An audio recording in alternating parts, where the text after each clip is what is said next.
Rapar town વિસ્તારમાં અજાણ્યા 3 ઇસમોએ ઘરમાં પ્રવેશ કરીને છરીની અણીએ લૂંટ ચલાવી હતી, જેમાં સોનાની 5 વીંટી, ચાંદીની લકી, 20,000ની રોકડ તેમજ મોબાઈલ ફોન મળીને કુલ 2,51,600ના મુદ્દામાલની લૂંટ કરી આરોપીઓ નાસી ગયા હતા, જે અન્વયે રાપર પોલીસ સ્ટેશનમાં ગુનો દાખલ કરાયો હતો। દરમિયાન આ ગુનાનો ભેદ ઉકેલવા અને આરોપીઓને પકડવા માટે રાપર પોલીસે તપાસ તેજ બનાવી હતી।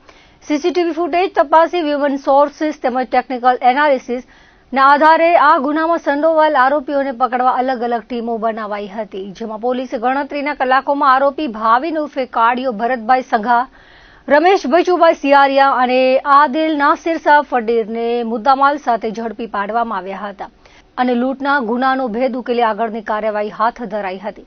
લૂંટમાં ગયેલ સોનાની વીંટી, ચાંદીની લકડી, મોબાઈલ સહિત કુલ 2,31,500નો મુદ્દામાલ જપ્ત કરાયો હતો। આરોપીઓએ ગુના કામે ઉપયોગમાં કરેલ 2 મોબાઈલ ફોન, ગ્રે કલરનું એક્ટિવા કબજે કર્યું હતું।